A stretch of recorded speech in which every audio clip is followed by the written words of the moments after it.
Hello అందరికీ, నేను మీ Bhargavi. Welcome back to our channel Bhargavi ముచ్చట్లు. ఏంటి వీడియో స్టార్టింగ్లోనే ఈరోజు అమ్మ కనిపిస్తుంది అనుకుంటున్నారా? మీరు అందరూ అడుగుతున్నారు కదా షార్ట్స్లో ఎప్పుడైనా అమ్మ గురించి చెప్పినప్పుడు, అక్క మీ మదర్ని చూపించండి, అమ్మని ఇంట్రొడ్యూస్ చేయండి అని. సో అమ్మ వాళ్ళైతే ఈసారి పండుగకు వచ్చారనమాట, అమ్మ ఇంకా చెల్లి. అందుకని ఫస్ట్ వీడియోలోనే అమ్మని అయితే చూపించేసినాను అనమాట. అండ్ పండుగ రోజు నేను పొద్దున్నే 4 గంటలకు లేచాను. ఇంకా పిల్లలతో ఇంకా పండుగ పూట పనులన్నీ అవ్వవు కదా, అందుకని ఎర్లీ మార్నింగ్ 4కి అయితే నిద్ర లేచాను అనమాట. మిగతా రోజుల్లో టైం కొంచెం అటు ఇటుగా గడుస్తుందో లేదో కానీ పండగ రోజు మాత్రం 10x స్పీడ్లో వెళ్ళిపోతుంది అబ్బా టైం. అసలు చూస్తుంటే కానీ టైం గడిచిపోతూనే ఉంటుంది. నేను ఎర్లీ మార్నింగ్ 4కి లేచినా సరే ఈ పనులన్నీ ఫినిష్ అయిపోయే వరకు నాకు ఆల్మోస్ట్ టైం అయితే 5 అయిపోవచ్చింది అనమాట. ముందైతే ఇల్లు ఉడిచి మాప్ పెట్టేసుకున్న తర్వాత బయట అయితే కడిగేసి ముగ్గు వేసుకుంటున్నాను. మా బయట ఉండాల్సిన స్ట్రీట్ లైట్ అయితే లేదనమాట, సడన్ గా పాడైపోయినట్టుంది. స్ట్రీట్ లైట్ అయితే రావట్లేదు, అందుకే ఇంత చీకటిగా కనిపిస్తుంది మీకు వీడియోలో. ఎందుకో తెలియదు కానీ నాకు మాత్రం పండగ వచ్చిందంటే ఏది సింపుల్ గా చేయాలనిపించదు. వేసే ముగ్గు దగ్గర నుంచి చేసే వంటల వరకు అన్నీ స్పెషల్గానే ఉండాలి. అందుకని కొంచెం డిఫరెంట్గా ముగ్గులు అయితే వేస్తూ ఉంటాను పండగ పూట. ఇంకా బయట ముగ్గు అయితే వేసేసి పసుపు కుంకుమ వేసేసాను. ఇప్పుడు చీకట్లో మీకు కనిపిస్తలేదు కానీ కొంచెం వెళ్తురు వచ్చిన తర్వాత చూపిస్తాను ముగ్గు అయితే. ఆల్రెడీ ఇందాక చెప్పిన కదా, బయట ముగ్గు వేసి వచ్చేసరికి ఆల్మోస్ట్ టైం 6 అయిపోయింది. జస్ట్ నేను లేచి ఇల్లు ఉడ్చేసి తూడ్చేసి ఇంకా బయట కడిగి ముగ్గు వేసి వచ్చే లోపు ఆల్మోస్ట్ టైం 6 అయిందనమాట. అసలు 1 అవర్ ఎట్లా గడిచిపోయిందో కూడా తెలుస్తలేదు. ఇంకా మా పిల్లలు లేచేసరికి నేను చాలా పనులు చేయాలని ప్లాన్ చేసుకున్నాను, కానీ వాళ్ళు లేచేలోపు ఏమేం చేస్తానో చూద్దాం. సో ఫస్ట్ అయితే ఇంకా నేను కూడా ఫ్రెష్ అప్ అయిపోయి శారీ అయితే కట్టుకుందామని ఈ శారీ తీసుకున్నాను. ఇది కొత్త శారీనే, మీషోలో ఆర్డర్ చేసుకున్నా. క్వాలిటీ అయితే ఎక్స్పెక్ట్ చేయలేదు, అసలు చాలా బాగుంది శారీ. అండ్ సో శారీకి అయితే ఇంకా పసుపు కుంకుమ బొట్లు పెట్టేసి దేవుడి దగ్గర ఇంకా శారీ అయితే కట్టేసుకున్నాను. శారీ కట్టేసుకొని నేను రెడీ అయిపోయే వరకు ఆల్మోస్ట్ టైం 6 అయిపోయింది. చూడండి ఎంత ఫాస్ట్గా గడిచిపోయింది. 2 అవర్స్ అసలు 4 o'clock to 6 o'clock 2 అవర్స్ ఎంత ఫాస్ట్గా గడిచిపోయింది కదా. ఇంకా లేట్ చేయకుండా నేనైతే కిచెన్లోకి వచ్చేసిన ఫస్ట్. అండ్ ఇక్కడైతే నేను ఫస్ట్ శనగపప్పు అయితే కుక్కర్లో వేసేస్తున్నాను పోలేలు చేయడానికి. మేమైతే పోలేలు అంటాము, కొందరు భక్ష్యాలు అంటారు, కొందరు బొబ్బట్లు అంటారు. సో పోలేల కోసం అని అయితే శనగపప్పు కడిగేసి కుక్కర్లో వేసి ఉడికిస్తున్నాను అనమాట. తెలంగాణలో ఖచ్చితంగా ఉగాది పండుగకు కంపల్సరీ పోలేలు చేస్తారు. ఉగాది పచ్చడి ఎంత ఇంపార్టెంటో పోలేలు కూడా అంతే ఇంపార్టెంట్ అనమాట ఈ పండుగకి. గ్లాస్ శనగపప్పుకి 2 గ్లాసులు నీళ్లు పోసేసి ఇంకా కుక్కర్లో వేసేసుకున్నాను. ఇందులోనే కొద్దిగా పసుపు, 1 టీ స్పూన్ ఆయిల్ కూడా వేసేసి ఈ పైన లిడ్ కూడా ఆయిల్ పూస్తున్నాను అనమాట. ఇట్లా కుక్కర్ లిడ్ కి కూడా ఆయిల్ అప్లై చేయడం వల్ల లోపల వాటర్ ఒకవేళ ఎక్కువైనా కూడా పైన అంతా స్ప్లిట్ అవ్వదు, అంటే పొంగదనమాట. స్టవ్ కూడా అంతా పాడవకుండా ఉంటుంది. ఈ టిప్ ఎవరికైనా తెలియకపోతే కనుక ఒకసారి ట్రై చేసి చూడండి. ఇంకా స్టవ్ కి కూడా పసుపు కుంకుమ పెట్టేసుకున్నాక కుక్కర్ అయితే పెట్టేసుకుంటున్నాను. మనం ఒక 5 విజిల్ వచ్చేదాకా ఈ పప్పు అయితే ఉడకనివ్వాలన్నమాట. ఆ ఊర్లో కానీ మా అత్తయ్య వాళ్ళు కానీ మా అమ్మ వాళ్ళు కానీ చక్కెర వేసి చేస్తారనమాట, అంటే షుగర్ వేసి చేస్తారు. సో షుగర్ వేసి చేసేటట్టు అయితే కనుక పప్పు ఇట్లా కుక్కర్లో ఉడికించుకుంటే పనికిరాదు, కొంచెం పలుకుగా ఉండాలి. అందుకని సపరేట్గా ఉడికించుకోవాలన్నమాట, కుక్కర్లో వేసి ఉడికించరు. సో నేనైతే ఈరోజు బెల్లం వేసి చేస్తున్నాను, అందుకని డైరెక్ట్గా కుక్కర్లో ఉడికించేసుకున్నాను. బెల్లం వేసి చేసేటట్టయితే పప్పు ఎంత మెత్తగా ఉడికితే అంత బాగుంటుంది. సో నెక్స్ట్ అయితే ఇంకా పైన మనకి మైదాపిండి కోటింగ్ కావాలి కదా, సో దానికోసం అని చెప్పేసి అని మైదాపిండిని అయితే కలిపేసుకుంటాను. చాలా మంది ఏం చేస్తారంటే పోలేల కోసం పైన కావాల్సిన పిండిని జస్ట్ చపాతీ పిండిలా కలుపుకుంటారు. అట్లా కలిపితే అసలు రావు పోలేలు, సరిగ్గా రావన్నమాట, గట్టిగా వస్తాయి. అట్లా కాకుండా మైదా పిండిలో కొద్దిగా సాల్ట్, కొంచెం ఆయిల్ వేసేసి మంచిగా మిక్స్ చేసి వాటర్ని వేసుకొని ఇట్లా నేను చూపిస్తున్న విధంగా మెత్తగా తడుపుకోవాలన్నమాట. మెత్తగా తడుపుకొని ఒక 10 నిమిషాలైనా కలుపుతూనే ఉండాలి. తర్వాత ఒక హాఫ్ అన్ అవర్ పక్కన పెట్టేసుకుంటే నానిపోతుంది. ఈ లోపు పప్పు ఉడుకుతుంది అని చెప్పేసి అని నేను ఇంకా ఉగాది పచ్చడిలో కావాల్సినవన్నీ కూడా రెడీ చేసుకుంటున్నాను అనమాట. మెయిన్గా మనకి వేప పువ్వు, బెల్లం తురుము, వీటితో పాటు మామిడికాయ ముక్కలు, మామిడికాయ తురుము ఇవన్నీ వేసుకుంటాం కదా, అవన్నీ రెడీ చేసుకున్నాను. నెక్స్ట్ అయితే పచ్చడి కుండ చేయడానికి, అంటే పచ్చడి పెట్టడానికి ఇక్కడ నేను ఒక క్లాత్ వేసుకొని బియ్యం వేసేసి దాని మీద పచ్చడి గిన్నె అయితే పెడతానమాట. చాలా మంది కొత్త కుండ కొనుక్కొచ్చి దానికి కొంచెం పసుపు రాసి కుంకుమ బొట్లు పెట్టేసి కొత్త కుండలో అయితే పచ్చడి చేస్తారు. సో మేమైతే ఎప్పుడు ఎక్కువ మట్టుకు కొత్త కుండ అయితే ఏమి కొనము, ఇట్లా ఒక స్టీల్ గిన్నెలో, ఇత్తడి గిన్నెలో అందులోనైతే చేస్తామన్నమాట. సో ఇంకా ఎక్కువ క్వాంటిటీ వస్తుందని చెప్పేసరి నేనైతే ఈ స్టీల్ గిన్నె అయితే తీసుకున్నాను. ఎక్కువగా ఇంట్లో ఏం నాన్ వెజ్ అట్లా ఏమి ఉండము, జస్ట్ ఇట్లా దేవుడి దగ్గర ప్రసాదానికి అట్లా వాడుతూ ఉంటాను. అందుకని చెప్పేసి ఇందులో అయితే ఇంకా పచ్చడి చేద్దామని చెప్పేసి ఈ గిన్నెకి పసుపు రాసి బొట్లు అయితే పెట్టేసుకున్నాను. నెక్స్ట్ అయితే ఈ పచ్చడి గిన్నెకి కంకణం కూడా కట్టాలి. పచ్చడి గిన్నెకి కంకణం కట్టిన తర్వాత మన ఇంట్లో వాళ్ళు కూడా అందరం కూడా కంకణం అయితే కట్టుకోవాలి. అది పచ్చడి చేయడం అంటే సింపుల్ గా అన్ని ఒక బౌల్లో వేసి ఫ్రూట్ సలాడ్ చేసుకున్నట్టుగా మిక్స్ చేయడం మాత్రం కాదు, దీనికి కూడా ఒక పద్ధతి ఉంటుంది. సో మేమైతే ఇట్లా ఒక క్లాత్ కానీ పీట కానీ వేసి బియ్యం వేసి దాని మీద పచ్చడి ఎందులో చేస్తున్నాము ఆ గిన్నె కానీ కుండ కానీ పెట్టి దానికి బొట్లు పెట్టి కంకణం కట్టిన తర్వాత పచ్చడి చేయడం అయితే స్టార్ట్ చేయాలన్నమాట. సో దీనికి కూడా ఒక పద్ధతి ఉంటుంది, ఎలా పడితే అట్లా చేయకూడదు అనమాట. సో నెక్స్ట్ అయితే నేను ఇక్కడ పచ్చడి గిన్నెలోకి ముందుగా బెల్లం తురుము ఇవన్నీ వేసేసుకుంటున్నాను. ఫస్ట్ స్వీట్తో స్టార్ట్ చేస్తున్నాను. నెక్స్ట్ అయితే ఇందులోకి వగరు అంటే మామిడికాయ వేస్తున్నాను. పులుపు అనుకుంటారు మామిడికాయ అంటే, కానీ కాదు, చింతపండుతోనే మనకు పులుపు వస్తుంది. సో మామిడికాయ ముక్కలు, మామిడికాయ తురుము వేసుకున్నాను. నెక్స్ట్ ఇందులోకి వేప పువ్వు వేసుకుంటున్నాను, చేదు. అండ్ కారం అంటే పచ్చిమిర్చి, ఎండుమిర్చి, కారం పొడి, మిరియాలు ఇవన్నీ వేస్తుంటారు చాలా మంది. కానీ ఉప్పు కారాలు డైరెక్ట్గా పచ్చడిలో వేయకూడదు అనమాట. మీకు ఒక విషయం తెలుసో లేదో, మనం వేప పువ్వుని బాగా నమిలితే ఆ వేప పువ్వులో కొంచెం కారం తగులుతుందంట. సో అదే కారం మనం వేసే పచ్చడిలో. సో వేప పువ్వు అనేది షడ్రుచుల్లో మనకి 2 రుచులను ఇస్తుంది అనమాట. ఒకటి చేదు, రెండవది కారం. ఇంకా నెక్స్ట్ అయితే ఇందులోకి మనం సాల్ట్ వేయం అనమాట. సాల్ట్కి బదులుగా పుట్నాల పప్పు వేసుకుంటాం, అవి ఉప్పుగా ఉంటాయి కాబట్టి. ఇందులోనే ఇంకా మనం లాస్ట్ అండ్ ఫైనల్గా చింతపండు పులుపు వేసేసుకొని తగినన్ని నీళ్లు పోసుకొని ఇలా కుండ నిండుగా చేసుకోవాలి. ఇందులోనే మనం ఇంకా కొబ్బరి తురుము, గసగసాలు, డ్రై ఫ్రూట్స్ ఇవన్నీ వేసుకుంటారు, అదంతా మన ఇష్టం అనమాట. సో ఇక్కడ పప్పు అయితే కూడా బాగా ఉడికిపోయింది. పప్పులో ఉన్న నీరంతా పోవాలని చిల్లులు గిన్నెలో వేసేసి పెట్టాను అనమాట. సో అందులో నుంచి కట్టు వస్తుంది, ఆ కట్టుతో మనం చారు పెట్టుకోవచ్చు. ఎర్లీ మార్నింగ్ ముగ్గు వేసినప్పుడు చీకటిగా ఉండడం వల్ల కనిపించలేదు కదా. సో ఇదన్నమాట ఈరోజు ముగ్గు. పచ్చడి కూడా అంతా రెడీ అయిపోయింది, కాకపోతే కొంచెం బెల్లం కరగాలి కదా. ఆ లోపు నేనైతే ఇక్కడ పోలేలు చేద్దామని చెప్పేసి అని మళ్ళీ కిచెన్లోకి వచ్చేసినాను అనమాట. ఇక్కడ పప్పు అయితే బాగా ఉడికిపోయింది కదా, దీన్ని మళ్ళీ ఇట్లా మందంగా ఉన్న ఒక గిన్నెలోకి వేసేసుకోవాలి. కడాయి అయితే బెస్ట్ అనమాట.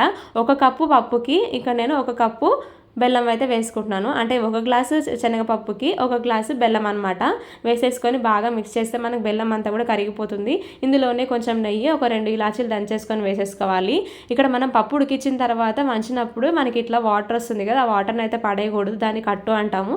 దాంతో చారు పెట్టుకుంటే చాలా బాగుంటుంది. నేను షార్ట్ వీడియోస్లో చూపిస్తాను చారు ఎట్లా పెట్టుకోవాలనేసి. ఒకవైపు పూర్ణం రెడీ అయ్యే లోపు మరోవైపు ఇంకా మా పిల్లలు కూడా లేచిర్రు. ఇంకా మా బావ అయితే పిల్లలిద్దరికి స్నానం చేయించేస్తానన్నాడు. అందుకని చెప్పేసి వాళ్ళ బట్టలన్నీ కూడా తీసేసి దేవుడి దగ్గర పెట్టి వాళ్ళ బట్టలకి కూడా కొంచెం పసుపు అయితే పెట్టేస్తున్నాను అనమాట. కొత్త బట్టలు ఎప్పుడు కూడా డైరెక్ట్గా వేసుకోకూడదంట. కొంచెమైనా పసుపు కుంకుమ కానీ అట్లీస్ట్ పసుపు అయినా కూడా అంటించుకొని తర్వాత బట్టలు వేసుకోవాలంట. నాకు ఈ మధ్య తెలిసింది, అప్పటి నుంచి నేను ఫాలో అవుతున్నాను.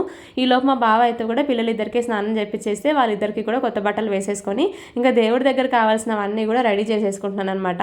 మరోవైపు మధ్య మధ్యలో పూర్ణం కలుపుతూ ఉండాలి, లేదంటే అడుగంటేస్తుంది. మా అమ్మ అయితే చిన్నప్పుడు ముందు ఆంజనేయ స్వామి గుడికి కానీ రామాలయానికి కానీ అట్లా గుడికి వెళ్ళేసి వచ్చిన తర్వాత ఇంట్లో తర్వాత పచ్చడి చేయడం స్టార్ట్ చేసేది అనమాట. చాలా లేట్ అయిపోయేది. ఇంకా నేనైతే ఇంకా పిల్లలతోని మొత్తం గుడికి వెళ్ళి వచ్చిన తర్వాత మళ్ళీ పని అంతా స్టార్ట్ చేసుకోవాలంటే బాగా లేట్ అయిపోతుంది కాబట్టి ఇంకా పొద్దున్నే లేచి పనులన్నీ కూడా కంప్లీట్ చేసుకున్నాను. ఇంకొక వైపు పోలేలు అయితే కంప్లీట్ అవ్వలేదు, పచ్చడి అయితే రెడీ అయిపోయింది. పచ్చడి తీసుకొని దేవుడి దగ్గర పెట్టాలంటే ముందు అయితే మనము పోలేలు అంటే భక్షాలు చేయాలి. భక్షాలని పచ్చడి కుండ దగ్గర నైవేద్యం పెట్టిన తర్వాత ఆ పచ్చడిని మళ్ళీ దేవుడి దగ్గర నైవేద్యం పెట్టాలన్నమాట. సో ఈలోపు నాకు బాగా లేట్ అయిపోతుంది, నేను షాప్కి వెళ్ళాలి, ఫస్ట్ గుడికి వెళ్ళేసి వద్దామని చెప్పేసి బావ అయితే గుడికి వెళ్దామని చెప్పేసి గుడికి అయితే తీసుకొచ్చాడు అనమాట. మేమైతే వెంకటేశ్వర స్వామి వారి టెంపుల్కి వెళ్ళాము. ఈ టెంపుల్ చాలా బాగుంటుంది, చూడడానికి ఒక పెద్ద కాంక్రీట్ జంగిల్లో ఉన్నట్టు ఉంటుంది, కానీ టెంపుల్ మాత్రం బాగుంటుంది. ఎప్పుడు వచ్చినా నాకు సాటిస్ఫాక్షన్గా అనిపించదు ఈ గుడిలో, ఎందుకో తెలియదు. ఎందుకంటే బయట నుంచి పంపించేస్తూ ఉంటారు జనాల్ని, అసలు అష్టోత్తరం కానీ గోత్రనామాలు కానీ ఏమీ చదవరు. కానీ ఈసారి మాత్రం అసలు జనాలు లేకపోవడం వల్ల డైరెక్ట్గా గర్భగుడిలోకి వెళ్ళిపోయినాం. అర్చన కూడా చేశారనమాట మా పేర్ల మీద. చాలా హ్యాపీ అనిపించింది నాకైతే. ఇంకా ఆ గుడికి వెళ్ళేసి నాకు ఇష్టమైన వెంకటేశ్వర స్వామి వారి టెంపుల్కి ఇంకో టెంపుల్ కూడా ఉంటుంది మా ఏరియాలో, అక్కడికి కూడా వెళ్ళేసి ఇంటికైతే వచ్చేసినాం అనమాట. ఇంకా ఇంటికి వచ్చేసిన తర్వాత పిల్లలిద్దరికి కూడా కొంచెం బ్రేక్ఫాస్ట్ పెట్టేసినాను. ఇంకా నెక్స్ట్ అయితే మళ్ళీ ఇక్కడ నేను పోలేలు అయితే చేయడం స్టార్ట్ చేసిన. ఇప్పటికే టైం ఆల్మోస్ట్ 10:30 అయిపోవచ్చిందనమాట. ఇంకా పూజ కూడా బాగా లేట్ అయిపోతుంది. గుడికి వెళ్ళి వచ్చేసరికి లేట్ అయిపోయింది, ఆల్మోస్ట్ ఒక 1.5 అవర్ టైం అయితే వెళ్ళిపోయింది అనమాట.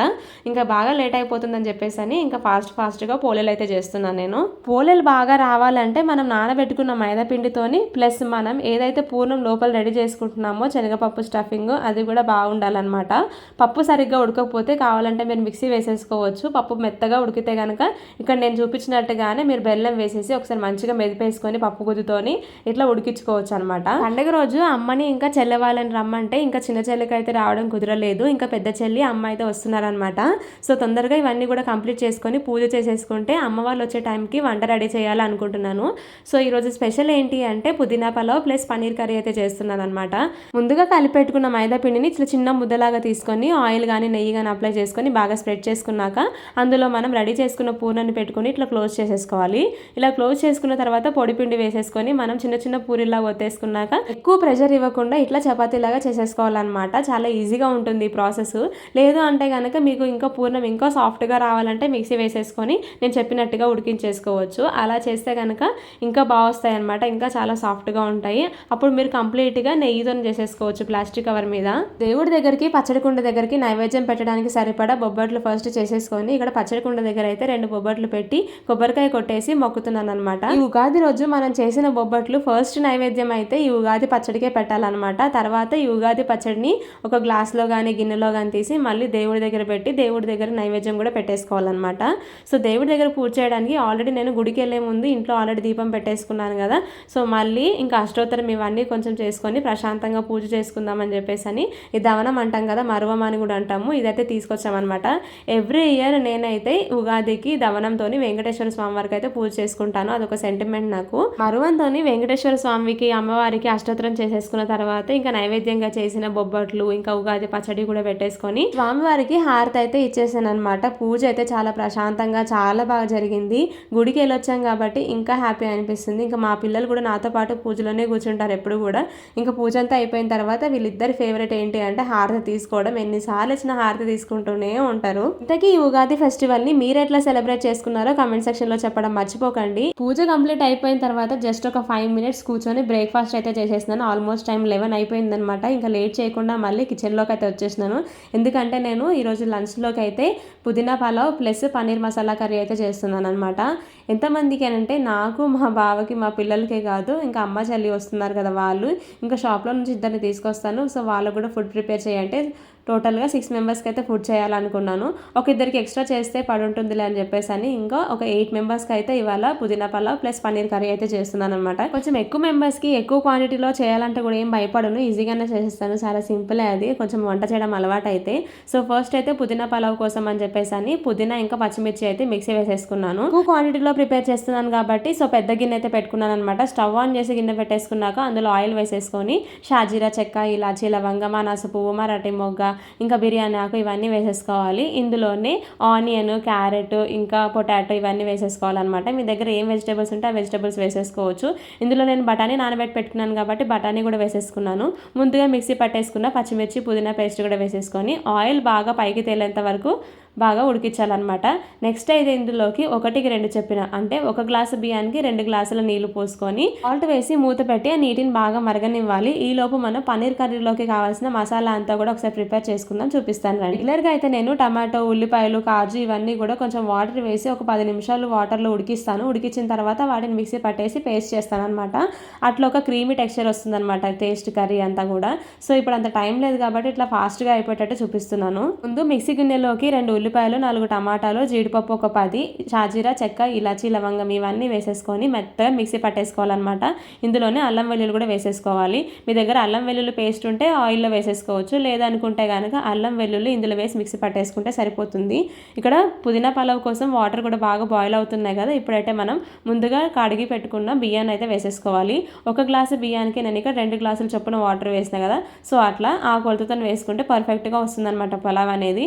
ఇందులోనే మనం ఇంకా ముందుగా కడిగి పెట్టుకున్న బియ్యాన్ని కూడా వేసేసుకొని ఒకసారి కలిపేసి మూత వేసి పక్క పెట్టేసుకున్నాను. పన్నీర్ కర్రీ కోసం కూడా ఒక గిన్నె పెట్టేసుకొని ఆయిల్ వేసేసుకొని అందులో పచ్చిమిర్చి ఇంకా ఉల్లిపాయ ముక్కలు వేసేసుకొని కొంచెం కరివేపాకు, పసుపు వేసుకొని కలిపిన తర్వాత మనం ముందుగా మిక్సీ పట్టేసి పెట్టేసుకున్న టమాటా, ఉల్లిపాయ, కాజు పేస్ట్ ఉంది కదా అదంతా వేసేసుకొని లో ఫ్లేమ్లో బాగా ఉడకనివ్వాలన్నమాట. కొంచెం ఆయిల్ పైకి తేలిన తర్వాత అందులో మనం ఉప్పు, కారం, ఇంకా ధనియాల పొడి ఇవన్నీ కూడా వేసేసుకొని బాగా మిక్స్ చేసేసుకోవాలి. ఒకవైపు పుదీనా పలావ్ రెడీ అవుతుంది, మరోవైపు అయితే నేను ఇక్కడ పన్నీర్ కర్రీ అయితే చేస్తున్నాను సైమల్టేనియస్గా. ఎందుకంటే టైం అస్సలు లేదు, ఒకవైపు లంచ్ టైం అయిపోతుంది. వంట ఆల్మోస్ట్ ఒక 10 minutesలో ఫినిష్ అయిపోతుంది అనగా అమ్మ ఇంకా చెల్లి అయితే వచ్చిర్రు అనమాట. ఇంకా హడావిడి మానుగా అయితే ఇంకా వాళ్ళ అమ్మమ్మని, పిన్నిని చూస్తే వీళ్ళని పొద్దున్నే ఎప్పుడో రమ్మంటే మధ్యాహ్నానికి కానీ రాలేదనమాట. అంత ఎండలో వచ్చిర్రు వీళ్ళు. అందుకే తిడుతున్నాను, ఎప్పుడు రమ్మంటే ఎప్పుడు వచ్చిర్రు మిమ్మల్ని అని. మా చెల్లి వాళ్ళ పాప, ఫస్ట్ బాబు తర్వాత పాప తనకి. ఇంకా చెల్లి అయితే వచ్చేటప్పుడు పువ్వులు తీసుకొచ్చింది. ఇంకా నేను వంట చేసుకుంటుంటే అక్క పువ్వులు పెట్టుకో అంటే ఇంకా నా చేతులు ఖాళీ లేవులేమా అనేసరికి ఇంకా అమ్మ అమ్మ అయితే వచ్చి నా తల్లో పువ్వులు పెడుతుంది. ఇంత జడున్నట్టే కానీ ఎప్పుడూ అన్ని పువ్వులు మాత్రం పెట్టుకొని అసలు ఎప్పుడైనా పెళ్ళిళ్ళకి ఫంక్షన్లకి వెళ్తే తప్ప. గ్రేవీ బాగా ఉడికిపోయిన తర్వాత పన్నీర్ ముక్కలు కూడా వేసేసుకొని బాగా మిక్స్ చేసేసుకున్నాను. జస్ట్ ఒక 5 minutes లో ఫ్లేమ్లో ఉడికించుకుంటే పన్నీర్ కర్రీ రెడీ అనమాట. ఇంకా లాస్ట్ అండ్ ఫైనల్గా కొత్తిమీర వేసేసుకొని స్టవ్ ఆపేసుకోవడమే. మీరు రెగ్యులర్గా చేసే పన్నీర్ కర్రీ కాకుండా నేను చూపించినట్టుగా ఒకసారి పన్నీర్ కర్రీ ట్రై చేసి చూడండి, చాలా బాగుంటుంది. అమ్మకి ఇంకా చెల్లికి అయితే పచ్చడి పోసి ఇచ్చేసినాను. మేమైతే ఇట్లా గ్లాసుల్లో పోసుకొని తాగుతాము. టేస్ట్ చాలా అంటే చాలా బాగుంటుంది. పొద్దున్న నుంచి వంట చేస్తూ ఉన్నాను కదా, గిన్నెలన్నీ చాలా పడ్డాయని చెప్పేసి అమ్మ బౌల్లన్నీ తోమేసింది ఇంకా రాగానే. ఇంకా మా బావ కూడా లంచ్ చేయడానికి వచ్చేసరికి తనకు కూడా తినడానికి పెట్టేసి ఇంకా మేము కూడా లంచ్ చేసేసినాం అనమాట. లంచ్ చేయడానికి ఆ రోజు చాలా లేట్ అయిపోయింది. మిగతా రోజుల కంటే పండుగ రోజు పని ఎక్కువే ఉంటుంది, తినడానికి టైం కూడా దొరకదు అసలు ఆడవాళ్ళకైతే. పోలేలు, పన్నీర్ కర్రీ ఇంకా పుదీనా పలావ్ ఇన్ని చేసినా మా బావ లాస్ట్కి ఏం డైలాగ్ కొట్టిండో తెలుసా, పోలేలు చారు లేదా అని. అయిపోయి ఇంకా చేసిందంతా బూడిదలో పోసిన పన్నీర్ అయిపోయిందిరా నాయన అనిపించింది. టైం లేక పోలేలు చారు పెట్టలేదు. ఆ చారు రెసిపీ నేను నెక్స్ట్ షార్ట్స్లో చూపిస్తాను మీకు. అమ్మమ్మ మనవరాళ్ళకైతే గాజులు పెట్టించాలంట, మనవాళ్ళకైతేనేమో చెల్లెలు కప్పాలంట. చెల్లెలు అంటే టవల్ అని అర్థం అనమాట. టవల్ కప్పి లడ్డూలు పెట్టాలంట. సో అందుకని మా ఇద్దరు పిల్లలకి, మా చెల్లి వాళ్ళ పాపకి, ముగ్గురు మనవరాళ్ళకి, మా ఇంకో చిన్న చెల్లి వాళ్ళ పాప కూడా ఉంది కదా, నలుగురికి, మొత్తం నలుగురికి కూడా గాజులు, నెయిల్ పాలిష్, కోన్ ఇవన్నీ తీసుకొచ్చింది. సో మనవరాళ్ళకైతేనేమో గాజులు పెట్టించి నెయిల్ పాలిష్, కోన్ ఇవి ఇవ్వాలంట. మనవాడికైతేనేమో ఇట్లా టవల్ కప్పేసి వాడికి లడ్డూలు పెట్టాలంట. సో ఇది ఇప్పుడు ఈ ట్రెండ్ ఫాలో అవుతున్నారనమాట. కొన్ని రోజులు నడుస్తూ ఉంటుంది. ఇంకొన్ని ఏముంటాయంటే వదన మద్దలు గాజులు వేసుకోవాలని చెప్పేసి అని, చీరలు కొనిచ్చుకోవాలని ఇట్లా ఉంటాయి అనమాట. నమ్మే వాళ్ళు ఫాలో అవుతారు, నమ్మని వాళ్ళు లైట్ తీసుకుంటారు. సో ఇదన్నమాట ఈరోజు వీడియో, మా ఉగాది ఫుల్ డే వ్లాగ్. ఎట్లా అనిపించిందో కమెంట్ సెక్షన్లో చెప్పడం మర్చిపోకండి. వీడియో నచ్చితే ప్లీజ్ సబ్స్క్రైబ్.